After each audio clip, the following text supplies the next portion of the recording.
और यही चाहते थे हम लोग कि पैसे वालों की राजनीति कमजोर पड़े और काम करने वाले लोगों को मौका मिले। मैं पूरे विश्वास से कहता हूं, जितने जिला परिषद के सदस्य हैं वो एक तरफ और आपका ये बेटा एक तरफ, आप देख लेना सबसे ज्यादा काम करेगा आपके क्षेत्र में, आप देख लेना। भाईचारे का परिणाम है कि बहन चंद्रकांता को आप सब लोगों ने सम्मान दिया। अगर भाईचारा ना होता तो क्या बहन चंद्रकांता जीत जाती? आप बताओ मुझे। कि नारेबाजी करने से कुछ नहीं होगा मेरे भाई। जब तक आप गांव में उतर के लोगों के बीच बैठ के उनके दुख सुख को जान के और उनकी वोट की वैल्यू को उनको समझाने का काम नहीं करोगे, जब तक आप उनके बीच में जाके विश्वास पैदा नहीं करोगे, जब तक आप उनके विश्वास को जीतने का काम नहीं करोगे, जब तक आप प्यार पैदा नहीं करोगे, हम लोग कामयाब नहीं हो सकते। आप बड़ी संख्या में लाखों लोग मेरे साथ आंदोलन करो, कुछ नहीं मिलेगा। एक दिन आंदोलन करेंगे, 2 दिन करेंगे, किसान 12 महीने पड़े रहे। या आज अमीरों के कुत्ते घी खा रहे हैं और हमारे लोग रोटी रोटी के लिए मोहताज हैं इस देश में।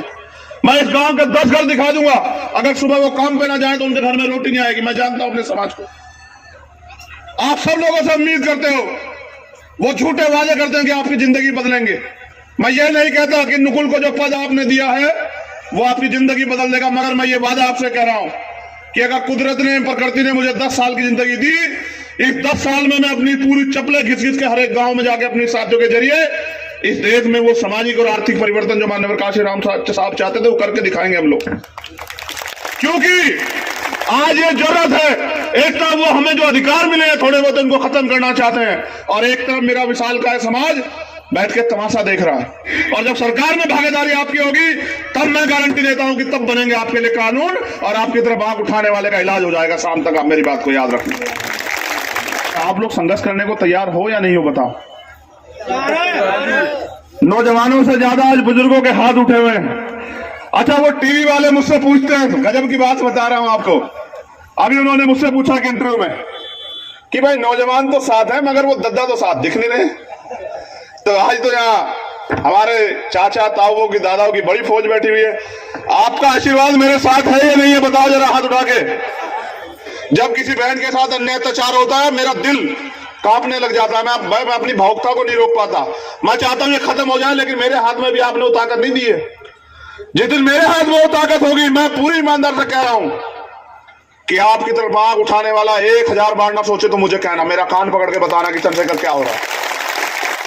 और आप विश्वास करो, एक सिंगल मुकदमा मेरा नहीं है साहब, सब समाज की लड़ाई लड़ते हुए।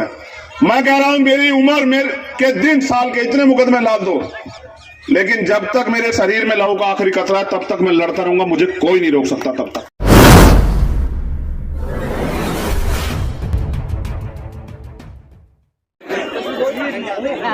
आप यहाँ बोलोगी मेरे साथ? चलो ठीक, बैठ जाओ ठीक।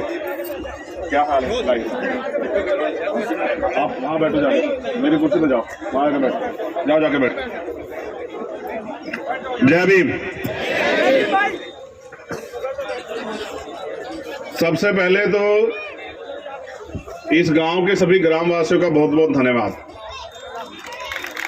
इस गांव के आसपास से, इस जिले के क्षेत्र से जो भी सम्मानित साथी आए हैं, गांव की सरदारी आई हैं, मैं उनका भी धन्यवाद करता हूं। उनके साथ साथ जो मेरे लेफ्ट हैंड पे मेरी दादियाँ, चाचियाँ, माएँ, बहनें, बच्चियाँ, इन सब का भी बहुत बहुत धन्यवाद करता हूँ।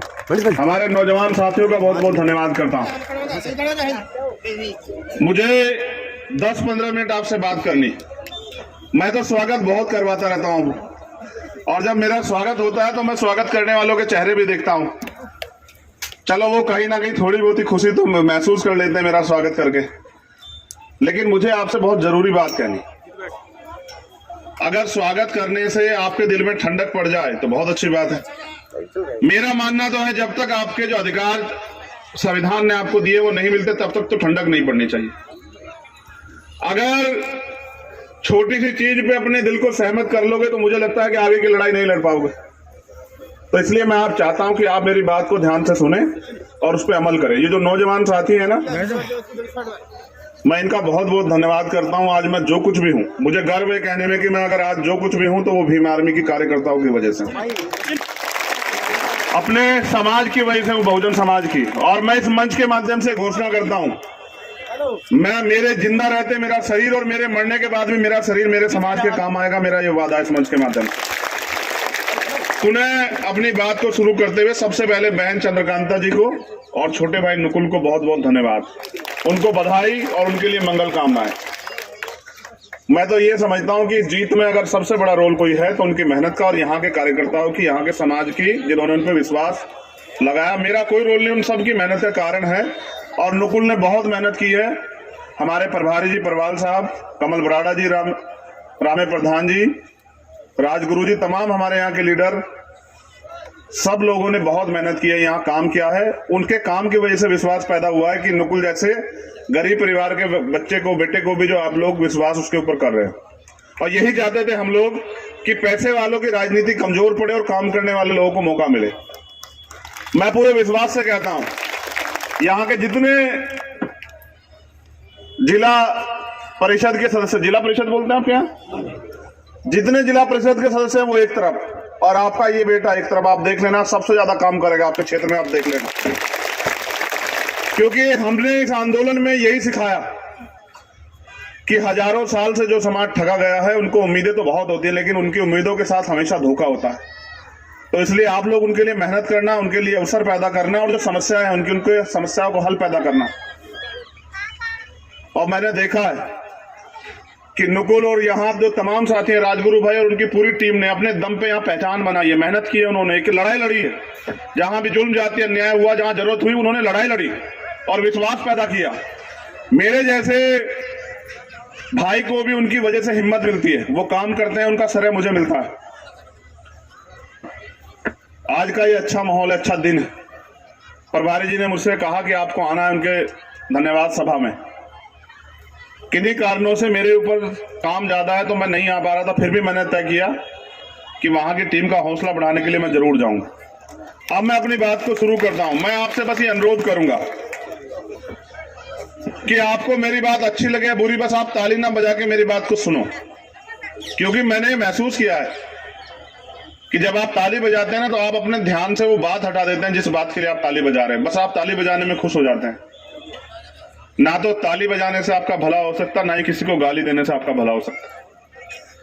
बहुजन समाज में समय समय पे जन्मे सभी संतों, गुरुओं, महापुरुषों को नमन करते हुए करुणा के सागर तथागत बुद्ध, संत श्रोमणी सदगुरु रविदास जी महाराज, भगवान वाल्मीकि महाराज, गुरु नानक देव, संत कबीर और आजाद भारत से पहले सामाजिक परिवर्तन के अग्रदूत महायोद्धा जो इस आंदोलन को चला रहे थे, जिनके कारण आज एक बड़ा ऐतिहासिक परिवर्तन हुआ और मेरे जैसे प्राइमरी स्कूल के हेडमास्टर के बेटे को भी यहां मंच पे खड़े होकर बोलने का मौका मिला।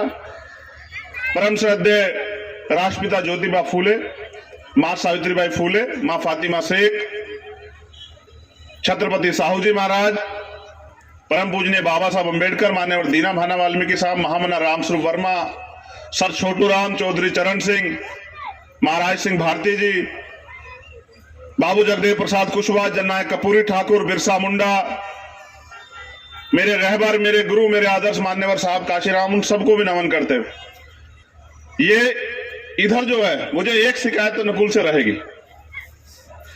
कि जब इतना अच्छा आयोजन किया था तो मेरी माँ बहनों के लिए कुर्सी बड़ी ऊंची सी लगवाते।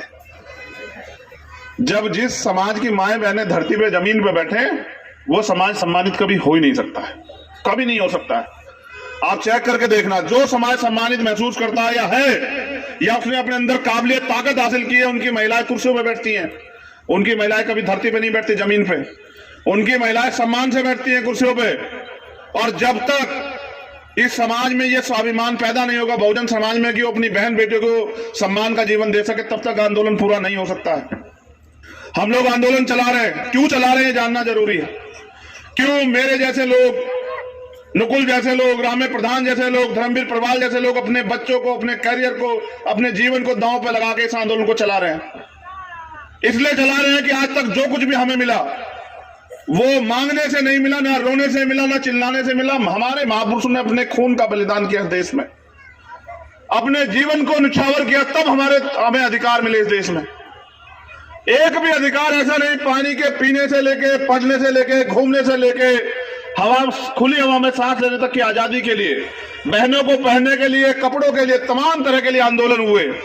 तब जाके इस देश में परिवर्तन आया। मैंने तो किताबों में पढ़ा, मेरी उम्र कम है, मैंने नहीं देखा कि किस तरह का अन्याय हमारे लोगों ने सहा। बनाने वालों ने इस देश में जाति व्यवस्था बनाई, जाति व्यवस्था के आधार पर ऊंच नीच बनाई। वो मानव जब जरूरत होती है अपने भाई से पहले उस व्यक्ति को याद करता है जो करीब खड़ा है दुख में, लेकिन वो भी जाति व्यवस्था की वजह से ऊंच नीच की भावना पैदा करके आपस में एकजुट नहीं है।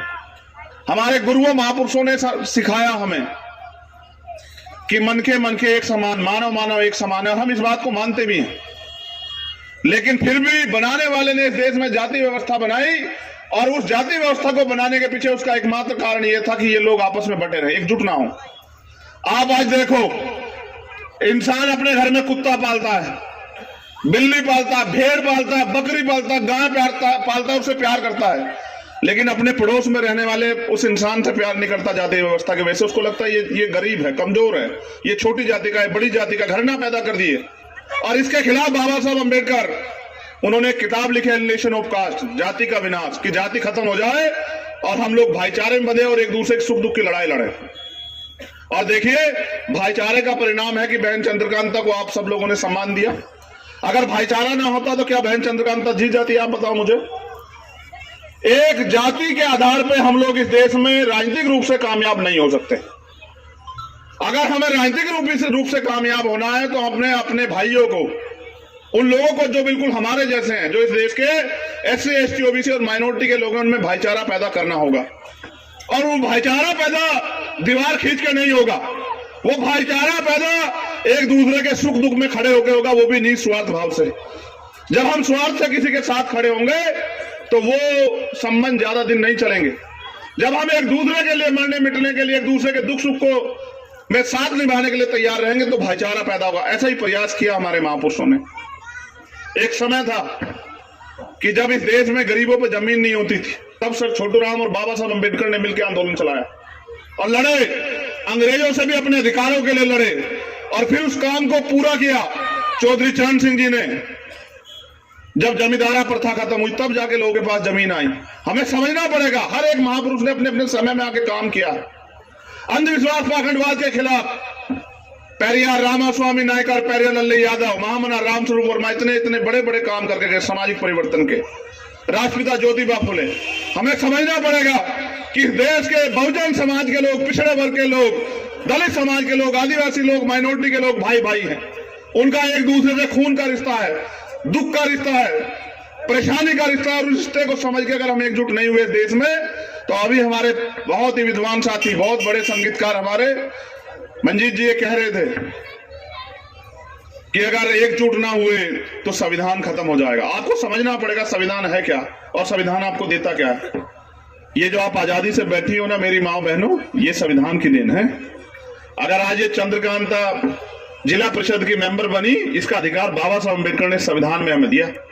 आज अगर हम लोग साफ पानी पी रहे हैं, या आजादी से घूम रहे हैं, या पढ़ लिख रहे हैं, या doctor, engineer, IAS IPS engineer तमाम तरह की पोस्टों पे जा रहे हैं, तो ये सारे अधिकार जो हैं हमारे महापुरुषों ने भारतीय संविधान में अपने जीवन का निचोड़ बना के दिए। अब सोचो अगर ये खत्म हो जाएगा तो ना तो मुझे कोई इस मंच पे चढ़ने देगा, ना ही किसी को गाना गाने देगा, ना ही आपके नीचे कुर्सियां होंगी, और ना ही आप मेरी यहाँ की सरदारी मेरा स्वागत कर पाएगी। तो महापुरुषों ने आंदोलन चला के, अपने 4-4 बच्चों की कुर्बानियां देके, अपने जीवन की कुर्बानियां देके हमें जानवर के जीवन से इंसानों का जीवन जीने का अवसर दिया। अब हमारे कंधों पे जिम्मेदारी है। स्पेशली भीम आर्मी के नौजवानों से कह रहा हूं कि नारेबाजी करने से कुछ नहीं होगा मेरे भाई।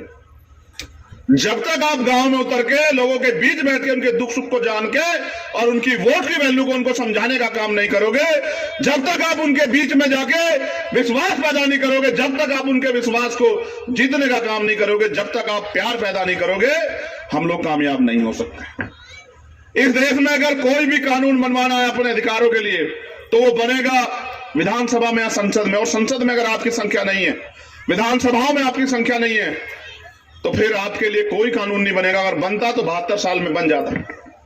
आज जिन चीजों से आप परेशान हैं, जमीन नहीं है, रोजगार नहीं है, महंगाई से निजात नहीं मिल रही है, भ्रष्टाचार चरम पे है,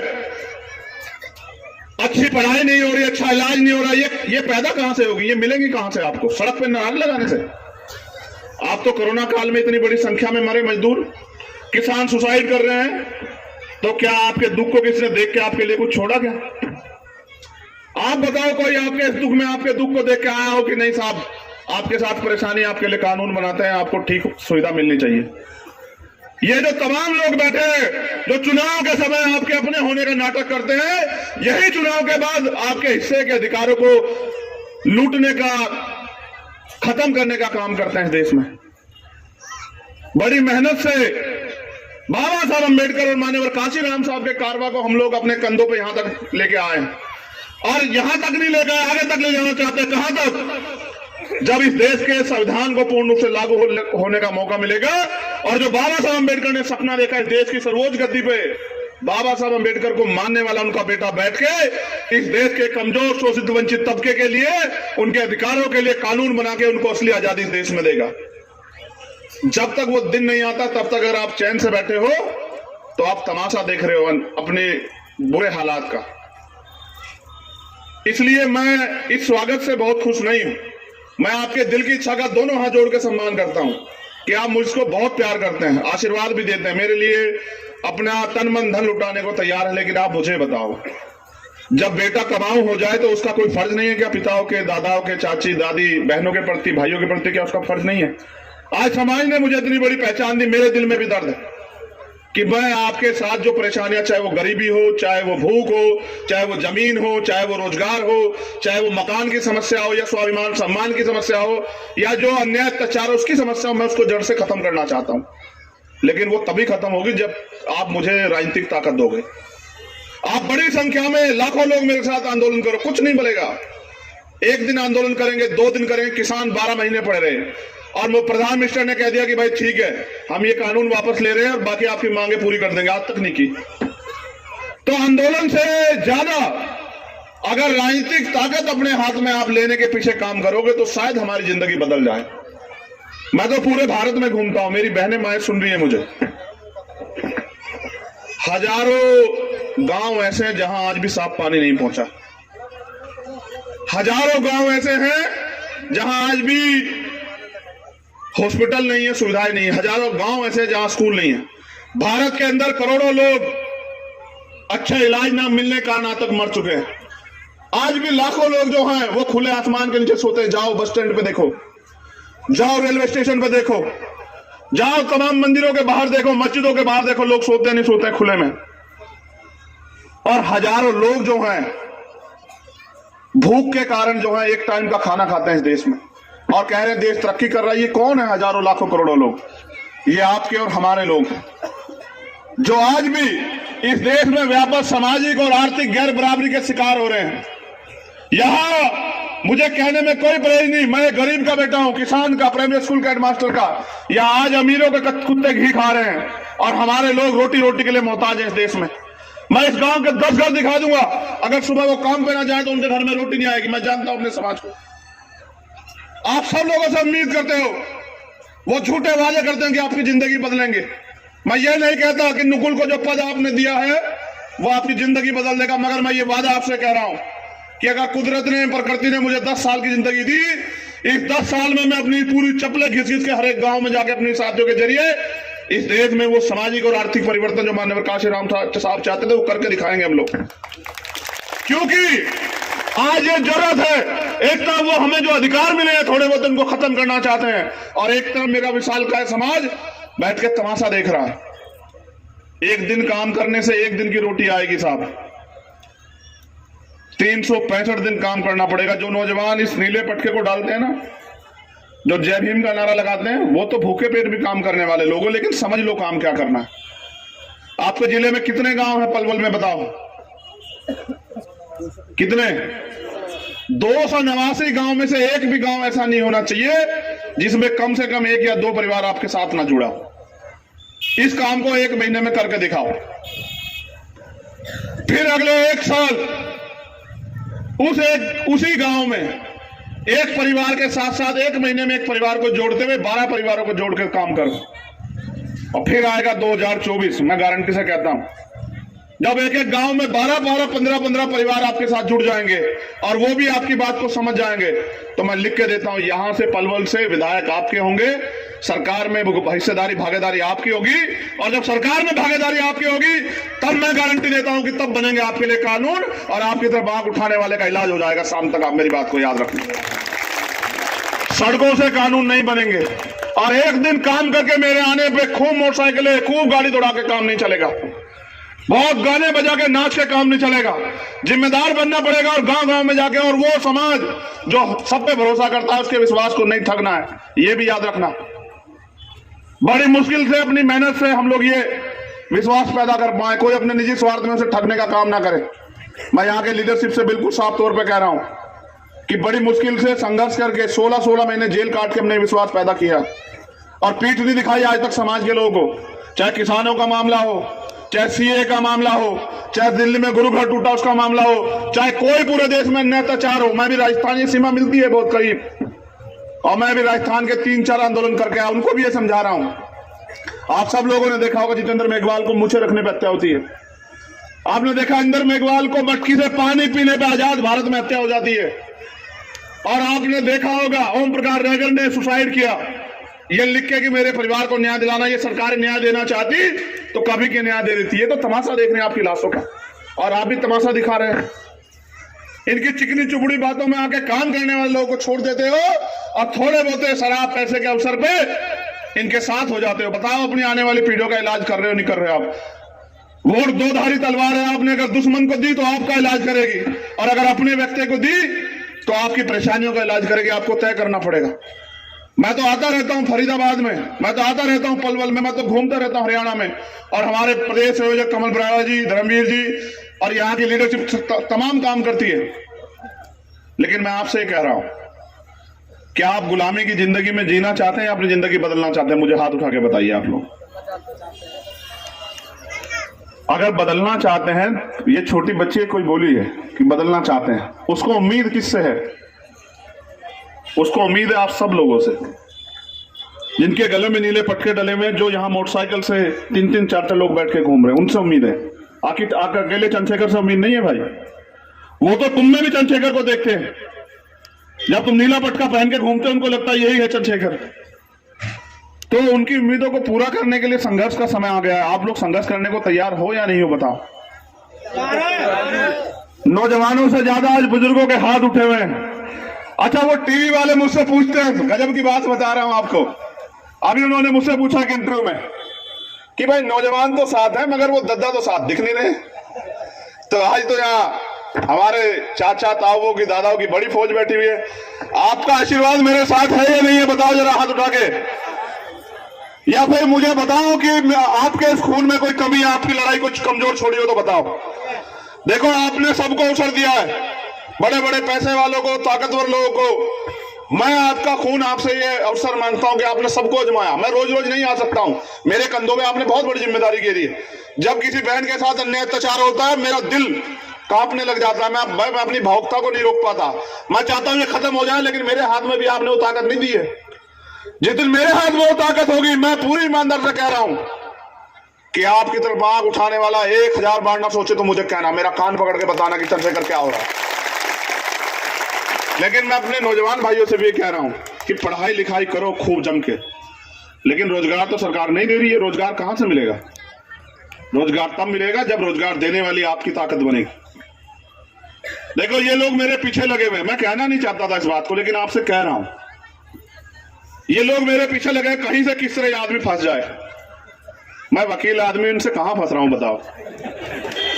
मैं तो इन्हें पूरी संघ की पूरी तिकड़ी को फंसा के ना फंसू, लेकिन याद रखना, क्योंकि लड़ाई बड़ी लंबी है।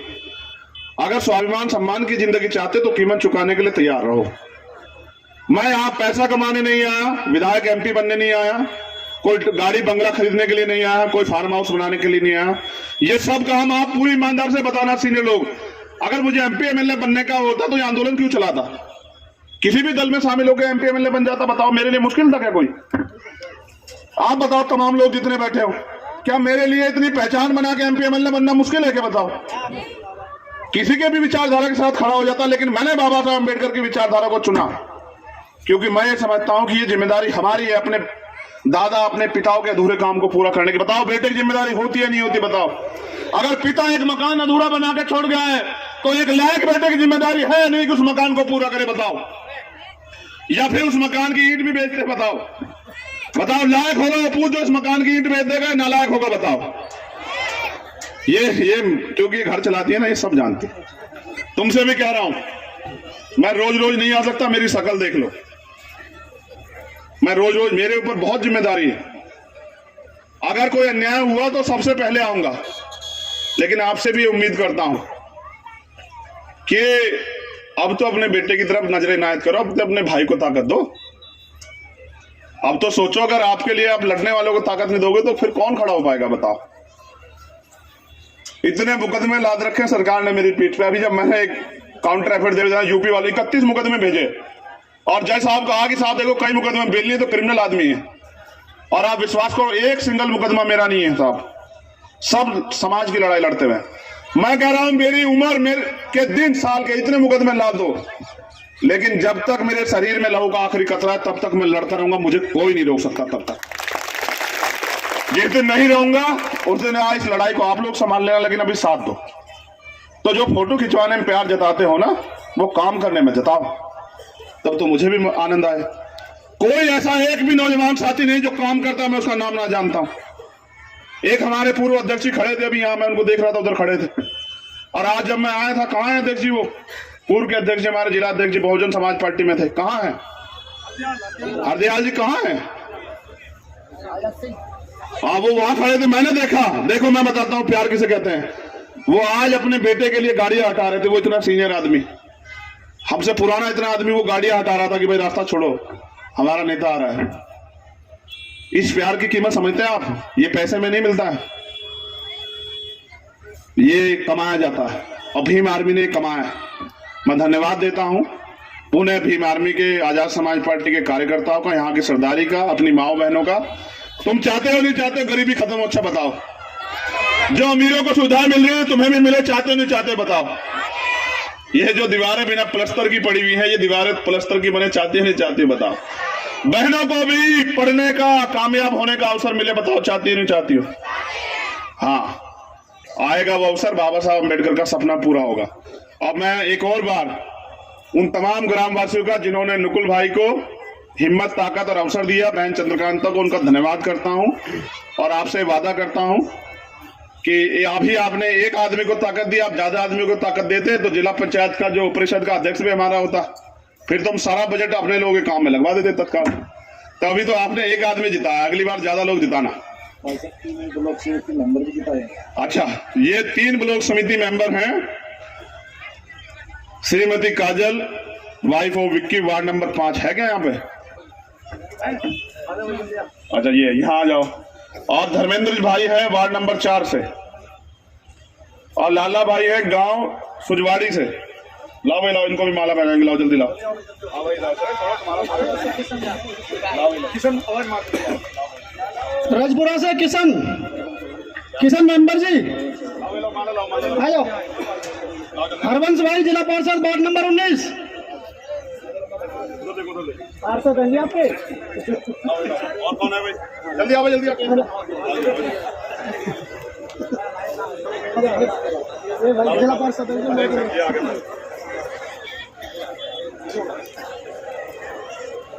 जिला पार्षद